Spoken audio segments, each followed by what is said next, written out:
Apesar de ter sido criada no início do século XX, a genética recebeu contribuições de filósofos e cientistas há muitos séculos.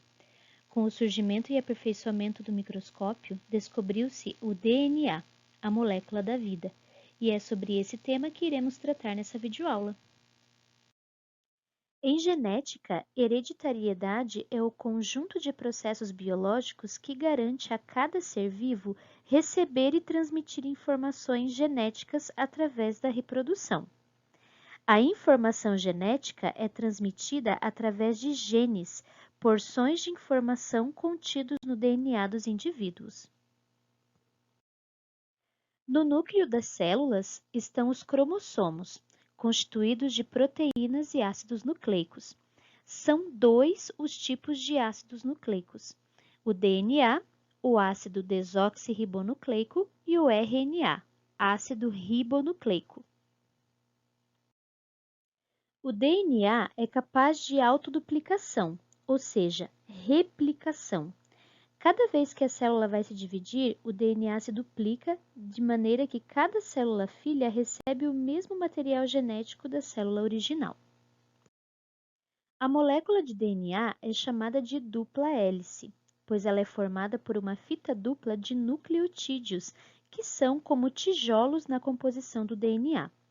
Existem 4 tipos de nucleotídeos, conforme a base nitrogenada que compõe a molécula. São eles adenina, timina, guanina e citosina, representados respectivamente pelas letras A, T, G e C. O nucleotídeo adenina sempre forma par com a timina e o nucleotídeo guanina com a citosina. Cada trecho do DNA responsável por uma característica é um gene. As características podem ser, por exemplo, a coloração e o formato dos olhos, o formato do nariz, a cor do cabelo, entre muitas outras. O ano 2000 foi importante na história da humanidade, pois foi o ano da primeira versão do genoma humano, isto é, uma identificação dos prováveis 130 mil genes do nosso organismo. O cariótipo representa o conjunto de cromossomos das células somáticas de um organismo, ou seja, aquelas células que formam o corpo do organismo. Um cariótipo pode ser representado por meio de imagens dos cromossomos, o cariograma.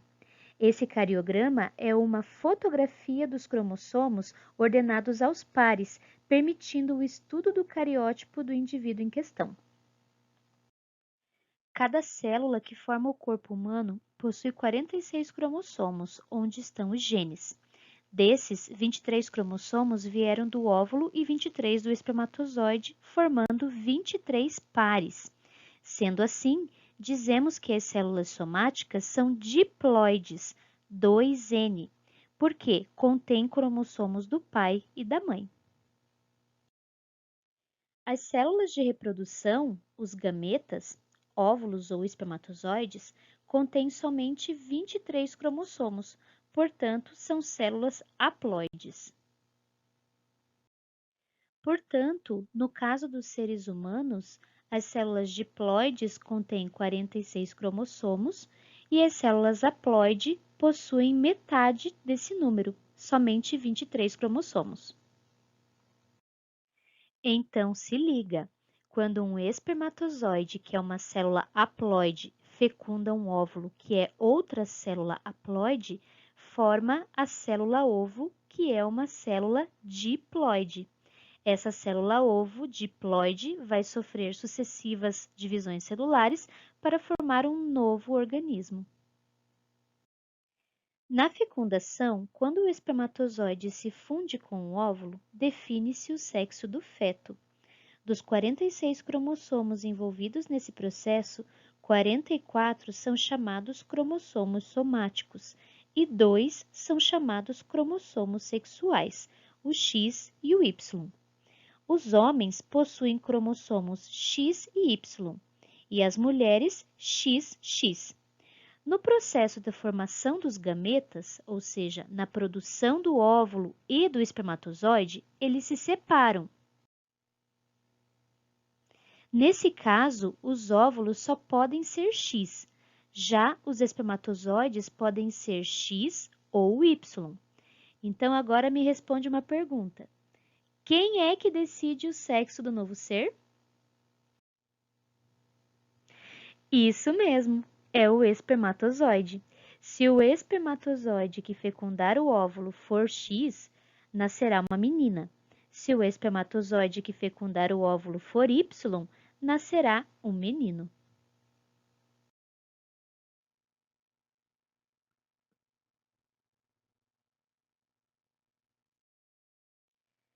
Um par de genes pode ter características iguais, chamadas de homozigóticas, ou então genes homozigotos, ou diferentes, no caso, os genes heterozigotos. E para representar determinado gene, costuma-se usar uma letra. Usemos olhos castanhos e olhos azuis como exemplo. O gene para olhos castanhos, quando presente, impede a manifestação do gene para olho azul. O gene que impede a manifestação do seu par é chamado de dominante e é representado pela letra maiúscula azão. E o gene que não se manifesta é chamado de recessivo e vem representado pela letra minúscula azinho. Se uma pessoa recebe um gene para a cor dos olhos castanhos, representado pela letra azão, e o outro gene para a cor azul, representado pela letra azinho, ela terá olhos castanhos dominante. Então, os genes para a característica, nesse caso azão-azinho, será o genótipo, e a cor castanha dos olhos, que é a manifestação da característica, será o fenótipo. Ao estudar determinada característica de uma família, faz-se a representação através de árvores genealógicas ou heredogramas. Observe o heredograma ao lado. Os algarismos romanos 1, 2, 3 e 4, à esquerda da genealogia, representam as gerações. Nesse caso, em 1, há a geração parental. Em 2, a chamada F1, ou primeira geração de filhos. Em 3, a chamada F2, ou segunda geração de filhos, e assim por diante. Os indivíduos presos a uma linha horizontal por traços verticais representam uma irmandade. Na segunda geração, observa-se o casamento de uma mulher e um homem de uma irmandade de 3 pessoas. Vamos entender um pouco melhor resolvendo alguns exercícios.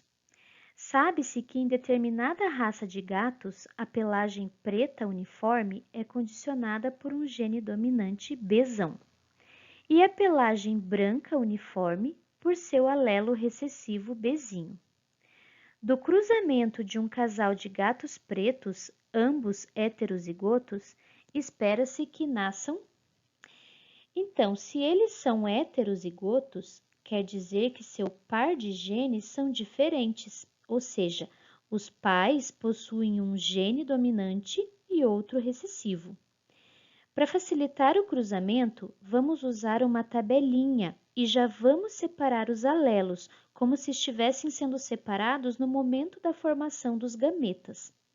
Então, o macho produzirá espermatozoides com o alelo Bzão e espermatozoides com o alelo Bzinho. A fêmea também produzirá óvulos com o gene Bzão e óvulos com o gene Bzinho.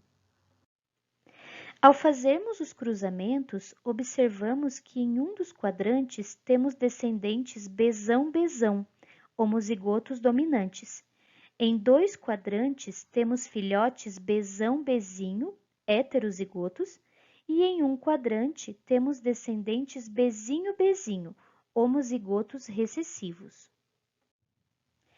Esses 4 quadrantes representam 100% dos descendentes, isto é, cada um vai representar 25%.